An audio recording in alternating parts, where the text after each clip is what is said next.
Hey guys, welcome to Y&R Daily Update YouTube channel. Today's topics. The rinse Y&R, January 5th. Nick takes control of Matt Clark and immediately loses. Nick believed he had finally contained Matt Clark. Instead, he gave Matt the opening he needed to take control back. In the January 5th episode of The Young and the Restless, Nick took direct control of Matt Clark's fate and lost control of the situation almost instantly. Instead of allowing Matt to be processed through law enforcement, Nick chose to personally transport him. It was a decision driven by anger, fear, and the need to finish something that had haunted his family for years. It also placed Nick into the most dangerous position possible, alone with a man who had already proven he would do anything to survive. Key takeaways: Nick removed Matt from official custody and handled him himself. Victor encouraged Nick's belief that Matt deserved no mercy. Matt exploited Nick's emotional investment to regain control.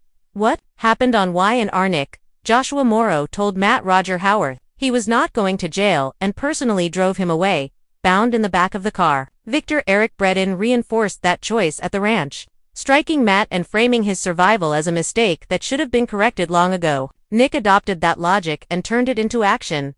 Once they were alone, Matt shifted tactics. He stopped pleading and started provoking. He targeted Nick's insecurities about Sienna Tamara Brown, about Sharon case, and about being seen as weak. He framed Nick not as a hero but as someone pretending to be something darker than he actually was. While Nick focused on control, Matt quietly worked the restraints loose. By the time Nick realized what was happening, Matt already had his hands free and reached forward from the back seat, grabbing Nick as the car swerved. The moment Nick thought he had mastered became the moment he lost physical and psychological control. Why? It mattered for Nick. Nick's choice was not just tactical, it was emotional. Victor's regret over not killing Matt years earlier became permission for Nick to act outside the rules. Instead of being the person who protected his family, Nick became the person who decided who deserved to live. That shift was what Matt seized on. Matt did not overpower Nick through strength. He destabilized him by turning Nick's anger into vulnerability. The more Nick tried to assert control, the less he had. The fallout for the Newmans. Nick's attempt to contain Matt privately created a scenario that was more dangerous than anything the police could have managed. Matt was no longer a criminal in custody. He was a predator in close proximity. The family believed the crisis ended when Sienna walked through Sharon's door, alive. In reality, the danger simply moved into Nick's car. Nick did not end the threat, he brought it closer. Subscribe our channel for more latest update. There's a specific kind of irony that The Young and the Restless excels at, the kind where a character finally steps into power, only to discover just how fragile that power really is. January 5 delivers one of those moments with brutal clarity. Nick Newman takes control of Matt Clark, asserts dominance, and for a brief heartbeat, looks like the smartest man in the room. Then it all slips through his fingers. What makes this episode so compelling isn't that Nick fails, it's how he fails and what that failure reveals about his evolution, his blind spots, and the dangerous illusion that control can be seized without consequence. Nick Newman's moment of authority, long overdue, long desired. For years, Nick Newman has lived in the shadow of Victor's authoritarian rule. Even when Nick believes he's acting independently, his choices are often react to Victor's moves rather than strategies of his own. That's why Nick taking control of Matt Clark feels significant. This isn't Victor pulling strings. This isn't a family consensus. Is Nick making a call? And for a moment, it works. Nick speaks with certainty. He sets boundaries. He believes he has neutralized a threat. In that instant, Nick isn't the conflicted son or reluctant leader. He's a man convinced he's finally stepped into his own authority. The fatal assumption: control equals containment. Nick's biggest mistake isn't arrogance, it's assumption. He assumes that because he has Matt contained, he has Matt handled. But containment is not the same as control, and Nick conflates the two almost immediately. Matt Clark is not a passive problem. He's an active variable by treating Matt as a situation rather than a strategist. Nick underestimates him, and in Genoa City, underestimation is often more dangerous than outright hostility. Matt Clark, the enemy, who thrives on overconfidence. Matt doesn't challenge Nick head-on. He doesn't resist loudly. He doesn't posture, he watches. That restraint should have been Nick's first warning. Matt understands that the moment someone believes they've won is the moment they stop guarding their flanks. Nick, buoyed by his sense of authority, falls directly into that trap. Nick takes control. Matt takes notes. Why Nick's leadership Style works until it doesn't. Nick leads with emotion filtered through morality. He wants to do the right thing. He wants to protect people. He wants to avoid collateral damage. Those instincts make him compassionate. But they also make him predictable. Nick believes that if he acts decisively and ethically, outcomes will follow accordingly. What he fails to account for is that not everyone plays by the same rules.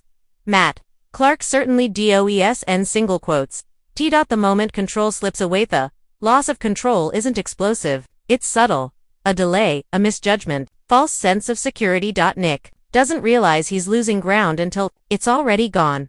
And that's what makes this episode so effective. It mirrors real power struggles. Control rarely vanishes in dramatic fashion. It erodes quietly, while the person in charge believes everything is still fine. By the time Nick recognizes the shift, Matt has already repositioned. Nick's fatal flaw. He wants resolution too quickly. Nick's urgency is understandable. He wants closure. He wants Matt neutralized so he can move forward. But resolution is a luxury in power games. Victor understands this. Jack understands this. Matt understands this. Nick doesn't yet. His desire to finish the problem blinds him to the reality that some threats must be managed indefinitely, not solved. Victor Newman's shadow looms large even when Victor isn't directly involved. His presence is felt. Nick taking control is, in many ways, an attempt to prove he doesn't need his father's methods. But ironically, it's Victor's lessons about patience, paranoia, and pressure that Nick ignores. Victor would never assume containment equals victory. Victor would never stop watching. Nick does both, and the result is predictable.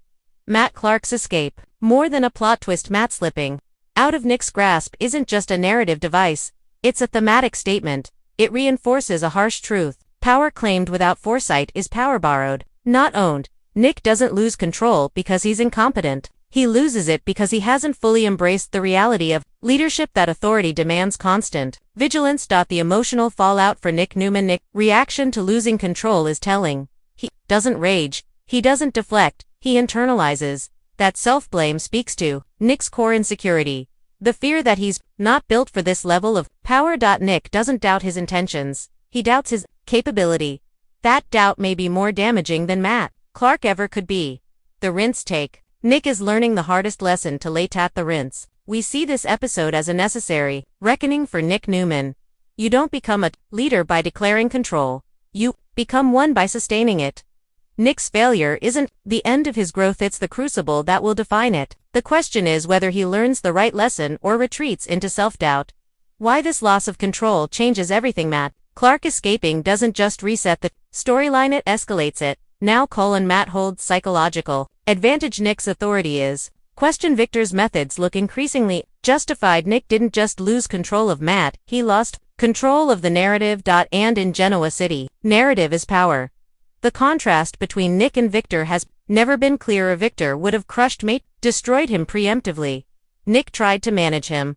Neither approach is inherently right or wrong, but only one accounts for human unpredictability. Nick is learning that morality without strategy is vulnerable. What comes next for Nick Newman? Nick now faces a crossroads. He can harden his Victor's tactics or find a new form of leadership that blends ethics with foresight. Whatever path he chooses, it will be shaped by this failure. Losses like this don't just sting, they transform. Final thoughts. Control isn't taken, it's maintained. 5 delivers a sobering truth for Nick Newman and for viewers invested in his evolution. Taking control is easy. Keeping it is the real test. Nick passed the first part, he failed the second. And as Matt Clark disappears into the shadows, one thing becomes clear. Nick Newman's greatest challenge isn't defeating his enemies, it's becoming the kind of leader who doesn't underestimate them.